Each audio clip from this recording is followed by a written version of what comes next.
And welcome back. And we're now at part 2 of this week's New Comics, bitches! So, let us continue. Okay, so more along the Marvel front, we've got Uncanny X-Men number 11. And, uh, basically what we have here is, again, incidents that have taken place in Avengers vs. X-Men numbers 1 and 2. Excuse me. And we've got basically little bits of combat and little bits of internal monologue from Namor and Colossus and Hope. And in the midst of basically seeing how this has begun from their perspective, because we see the first shot, essentially the shot heard around the world being fired from Scott Summers at Captain America from Namor's point of view, and we start to see how Scott Summers is ultimately respected by Namor, that's a pretty hard thing to do. And of course, Namor has a snide internal remark there himself because he's Namor. As I think it was in the last issue of the Defenders, like, don't presume to, tell me about arrogance. And then we have Colossus fighting Red Hulk underwater, and we see how Colossus has been, kind of poisoned by,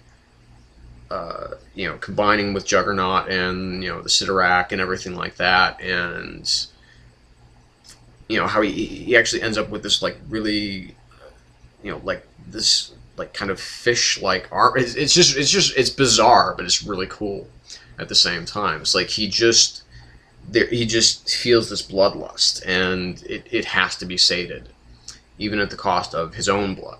And then, of course, we have Hope, who just feels that she's just being treated way too much like a kid, and that she doesn't know how to handle this. Well, she thinks that she does because she's a kid. So this might end up really blowing up in the entire planet's face. But again, there's a lot of hinting at what's going to happen next. Is this going to have to do, just with the events of, New Avengers this week and what's going on here? Is somehow Hope are Hope and Danny Rand going to be like kind of the keys to the Phoenix Force, or is Captain Marvel somehow involved? Because it was ultimately the Phoenix Force that helped to rebirth Captain Marvel in this week's issue of Secret Avengers. So, I'm just really interested to see where this ends up ultimately for Hope. Because, as she said, she did ask Wolverine to kill her if it ever got to this point, but then all of a sudden she kind of realizes, wait, maybe I can handle this after all.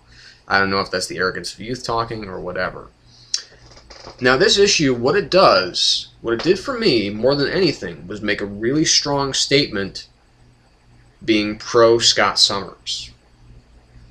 And, it has this press release at the end, basically making it look like the Avengers are the bad guys. That they're really doing something that is almost fascist in the eyes of the mutants. And so it's actually made me respect Scott Summers' point of view a lot more. It's not necessarily making me agree with it.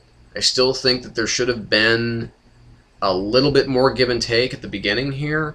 Let things kind of, let this whole big event kind of build, as opposed to just, okay, boom.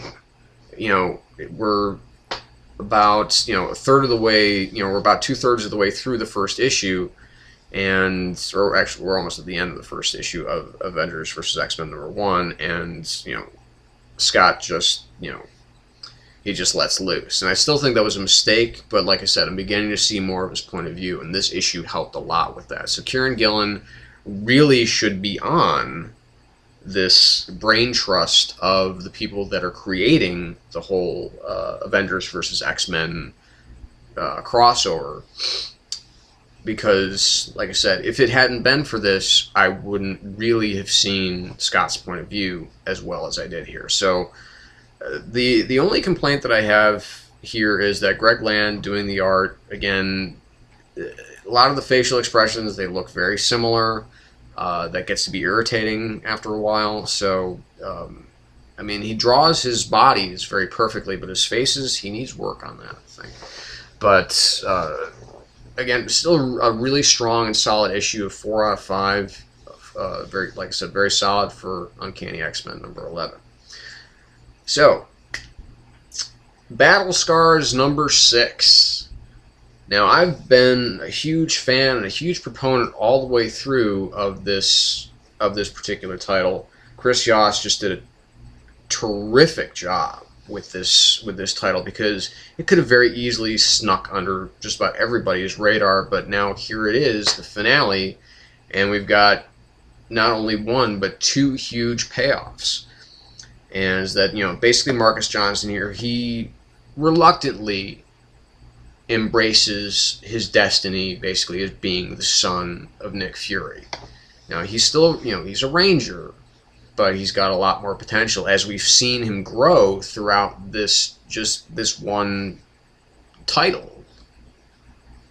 And it's been an awesome ride, to see Orion basically can kind of reveals his final plan, which is not only to extend his life through the Infinity Formula and grow young again, but actually to kind of, to get information out of Nick Fury's brain that will essentially destroy S.H.I.E.L.D. And then in comes Marcus, and, they're ready, and he's ready to take him down no matter what the cost, even at the cost of his own life. And then, but once it gets to that boiling point, right about where things are about to go all pear-shaped, here comes CHES and the Avengers. And so they make pretty quick work of Orion and his men. Of course, it's Marcus that has the final say with what happens with Orion. And sadly, he doesn't get his eye back. But the world now has a new super spy. It's 2 of them, actually. One of them, Marcus Johnson, will no longer be known as Marcus Johnson. He'll be known as Nick Fury. And this is the Nick Fury, perhaps, that we're seeing in the film universe. Because, essentially, and it goes a lot, or not in the film universe, but also in the Ultimate Universe. That we have this kind of Sam Jackson-looking Nick Fury, and then we also are introduced to CHES by his real name for the first time, which is Phil Coulson. So here we go. Agent Coulson from the film universe is now in the Marvel universe. So Clark Gregg finally has his own comic book character. And while Clark Gregg has also been doing a really good job on the Ultimate Spider-Man cartoon, it's just it's fun. It was action-packed from beginning to end, pretty much. It was really well paced. It was really well written, and the future of these 2 characters is really wide open. And basically, what they're saying at the end, because there's a little note from Tom Brevoort there about how they've actually been planning this for quite some time, and that this Nick Fury is going to basically be, to this generation, what Nick Fury was to the 60s. That this is, he's not the head of S.H.I.E.L.D., but he's a super spy. And he's going to do all the shit that, the older Nick Fury isn't going to be able to do anymore, because he's got a lot of responsibilities. So, anyway, so 4.5 out of 5. Great book, terrific book, great finale to this series. So, moving on to the indies this week. Let's cover some indie ground here. We got Jennifer Blood, number 12. So we've got the Attack of the Ninjets 2. And just things just get really insane here. I mean, just with everything. I mean, every every page, you just turn the page and it's just more crazy, more crazy, more crazy. And then you have this moment of calm before this ending that I did not see coming at all. Because you can kind of tell what's coming with Jennifer and what she's going to be doing to these people. But you know that they're all just they're all just a couple hollow points away from being dead because Jennifer's that good. And that's one of the things I really enjoy about reading Jennifer Blood is that it's just that she's always just right kind of on the edge of being she's always a step ahead. This is a person that's not, you don't really feel like she's in a whole lot of danger because she's that, like I said, she's the female Punisher if the Punisher existed in Garth Ennis's own wacky, fucked up universe. And believe me, I love Garth Ennis's wacky, fucked up universe.